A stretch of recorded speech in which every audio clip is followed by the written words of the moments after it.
We'll get to this in just a moment. Make sure you stick around. So today, Tesla drops the new, more affordable Model 3 and Model Y standard range. Exceptional value for two category-killing vehicles that have now meaningfully reduced in purchase price. Prior to their official announcement, I did predict where the price points would be. I'm on the record, yesterday's video, in fact, saying most likely 10, 11, 12, maybe 13% below current rear-wheel drive editions, and absolutely nailed it. The reason I was able to predict this ahead of time is not because I'm a genius, but because I'm not a retard. Important distinction. Of course, while we're on the subject of retards, many of the responses to today's announcement exactly as anticipated. In fact, many of these responses I predicted ahead of time, warning Tesla investors to temper their expectations. Some people super deluded.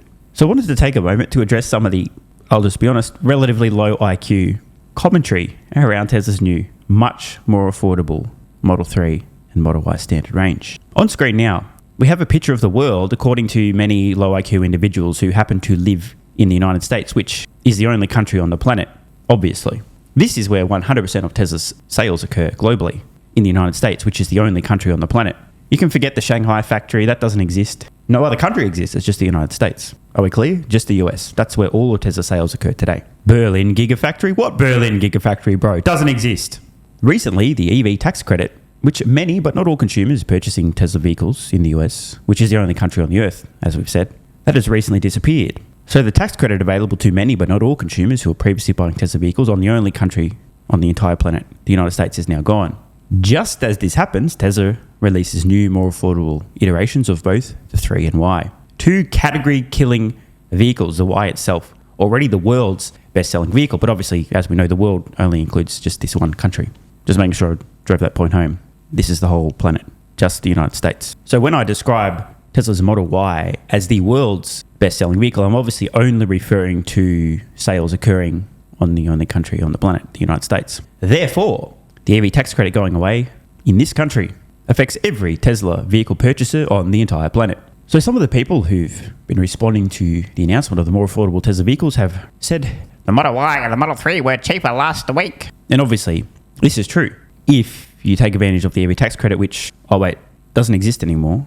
True, hypothetically, if you were able to take advantage of the tax credit and you lived in the only country on the planet, then that would have been true. Effectively, it would have been more affordable to buy last week. But the thing is, at least in this version of the simulation, time moves in one direction and this EV credit is no longer available to any consumers. So the question is, what are you going to do? Option one, of course, is to do nothing. You could just keep the vehicles the same price points they were last week, not try to drive costs down at all, not offer them for a more affordable purchase price, make no effort whatsoever to keep them within reach of consumers. I mean, that's one option. You can just sit in the corner and cry out, wah, wah, wah. I mean, that's one option, right? Do nothing, which I'll add is seemingly the option that all of Tesla's so-called competition have selected. More on that point in a moment. Or option two, drive costs down as meaningfully as you can, pass those cost savings on to consumers as an interim step before your next generation vehicles built on the modular manufacturing system can really come in at a much lower purchase price. Or you could just do nothing. I mean, let's just be real. So Tesla has elected to do something rather than do nothing. And I suspect that they'll be maintaining comparable margins on their vehicle sales, even on these standard range vehicles, to their existing products. They could give their cars away for no profit whatsoever if they wanted to. Kind of crazy, but they could. Remember, autonomy around the corner, Robotaxi's fleet growing, never mind the humanoid robot. So Tesla could have done nothing, but they have in fact done something. I missed the announcement about the Rivian standard range vehicles and the Lucid standard range vehicles and the Ford Mustang E standard range vehicle. I could go on and on. You get the point, right? Tesla has done something no one else has. Now, I forgot what the world's best-selling vehicle was again. Could somebody remind me? Wait. It's the Model Y, the one that's now coming in about 11% more affordable entry level, which obviously will launch internationally. As much as I've trolled the dumb fucks that think all of Tesla sales occur in the United States, they don't. Obviously, these vehicles will be available internationally over time. I mean, duh. And actually, international markets make up a significant portion of Tesla's overall vehicle sales, many of which don't have any form of EV incentive whatsoever. But that's not even the point. The real point here is that Tesla does not exist in a vacuum. I've made this point before, but it's worth making again. The list of companies on the whole planet, not just this retarded version of it, but the actual whole planet Earth, mass producing electric vehicles and doing so profitably, that list contains a single name, Tesla. That's it. Even BYD, touted as the Tesla killer, seems almost certainly to be fueling their slightly loss-making overall electric vehicle business with their highly profitable battery cell supply business. I'm going to repeat this. One company on earth mass-producing electric vehicles and selling them profitably to consumers. That same company today has just released new, much more affordable iterations of the world's best-selling vehicle, the Model Y, and the category-killing sedan, the Model 3, 11, 12, 13% more affordable. These vehicles are likely also to be meaningfully profitable, meaning the company that was the only selling any electric vehicles profitably at scale now has even more affordable, still equally profitable, assuming iterations of its two best-selling products combined, not far off 1.5, 1.75 million units per year. Meaning they now, on this planet we call Earth, will be able to sell even more vehicles to consumers and make money doing so at a lower price point than any of the so-called competition who, trying to compete with Tesla on cost or just massively undercut on cost, are losing money doing so. Tesla does not exist in a vacuum. This is a hammer blow. They have just fucked legacy auto and EV startups hard. Now, if I haven't insulted you yet, don't worry, I'm not done. But first, just a quick high-level recap here. Option 1, do nothing. Option 2, do something. Tesla has opted for option 2, do something.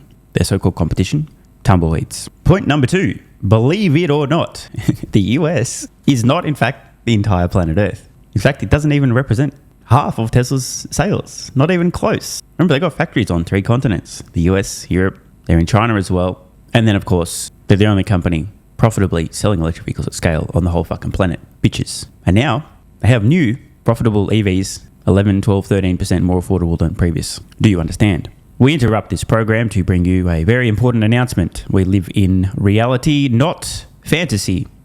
Thank you for your attention on this matter. Now, for those who are not aware, maybe you're super wealthy, interest rates a couple of years ago went from close to 0 to 10 trillion% almost instantly. Never happened before.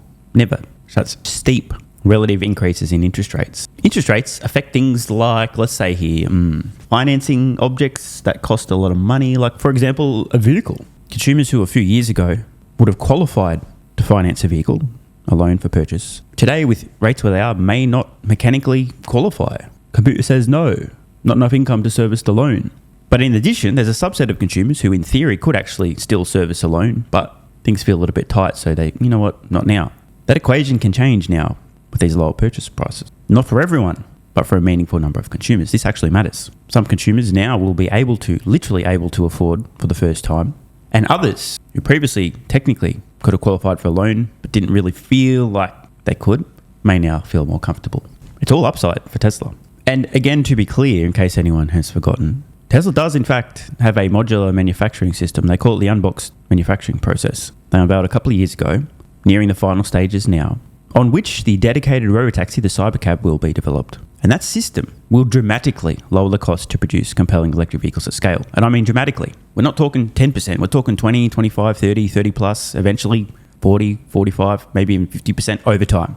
We know this is coming, but this stuff takes time. Cybercab will be ramping production next year. Volume production probably the year after that. And then I suspect after that, as Tesla's cranking out crazy numbers of Robotaxis, eventually there'll be some consumer products as well built on that same platform with a massive decrease in cost. But believe it or not, this is a crazy concept, but Tesla is actually moving as fast as they reasonably can. So option 1, do nothing. Option 2, do something. Tesla's elected option 2, do something. So I've seen a little bit of feedback from people who, I mean, again, it's not their fault. Not everybody's blessed with an IQ over 83.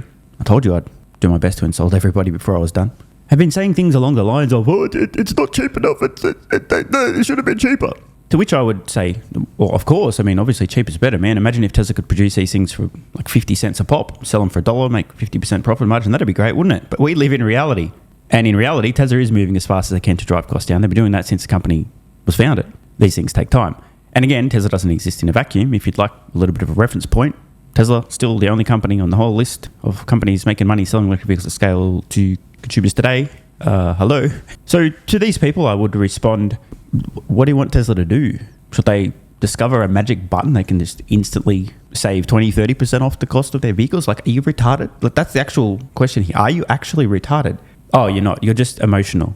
If we think through this logically, Tesla's crushing it. They're doing the best they can. They already have the world's best-selling vehicle of any kind, the Model Y. And they're the only company profitably producing EVs at scale. And now, consumers globally, with these new iterations, as they launch in different regions globally, will be able to purchase a Tesla vehicle, and Tesla will make money on the sale of that vehicle for 10, 11, 12 plus % lower price points than they previously were able to. And the prices will continue to come down over time as Tesla can drive costs down. The last point, I've showed this many times, but it's so important and people just don't understand this. Vehicle price versus addressable market. Shout out to ARK Invest for this data. Now, this is not referring to this planet Earth, where the only country is the United States, but the actual entire planet Earth. And we will note that with the purchase price, anything north of about $50,000 US, at most you're addressing maybe 2.5%, 3% of the market. But as you approach 40,000, you're now talking 4 or so, then eventually 5% of the market. Around 37,500, which is roughly where the new 3 standard range starts. Now suddenly, you're not talking 3%, but 13, 14, approaching 15%. Keeping in mind the Tesla stretch, people will typically pay much more for a Tesla than they've ever paid for a vehicle traditionally. Again, Model Y, world's best-selling vehicle, despite playing on hard mode with a very high starting price relative to most consumers' budgets. So these new vehicles have easily at least doubled, if not tripled, the number of consumers who, in theory, can afford to purchase these vehicles. Of course, the gigatards will respond, well, why don't they just sell them for 25,000? Because then they could address over 50% of the market. Just press the magic sell them for $25,000 profitably button, Tesla. Are you dumb, Tesla? Just press the button. To which I would respond, well, believe it or not, their next generation platform, this is where they're eventually going to be aiming. It's just, you can't get there instantly. It does actually take time and innovations and progress. Oh, shit. Hey guys, we live in reality, and here's the reality. This is massive news. Tesla's total addressable market now globally, as these products launch into markets, 10, 11, 12, 13% more affordable than the previous most affordable 3 and Y. Doubled, tripled, maybe even a 4 times increase in the number of people who can afford to purchase a Tesla 3 or Y. That's a really big deal. Of course, if we lived in a fairy tale, a dreamland, it'd be even better if they started 15, 20, 30, 40, 50, you know what, fuck it, 99.99999% lower in terms of purchase price. But we do live in reality. And, I mean, I am on the record the last couple of videos predicting to a T the starting prices on these new vehicles, because I'm not completely retarded, maybe a little bit retarded sometimes. But you guys have seen the receipts, right, if you're a regular viewer. I said literally yesterday, I'm expecting the starting price to be 10, 11, 12, maybe 13% below the current rear-wheel drives of each. Back in February 2025, in public, I made predictions about starting price, features that will be removed. It was a clean sweep across the board. Now, an important caveat, we did discover a few days ago in the source code of the Model Y webpage on the Tesla website, a price point allegedly of $39,990 for a potential standard range Model Y. I use all the available information, but that source code wasn't there back in February 2025, nor was there anything on the Model 3 page. Believe me, I checked. The fact that I discovered this pricing in the source code from Model Y, and it aligned with my pricing estimates. Oh, okay, makes sense. Probably accurate, but who knows, right?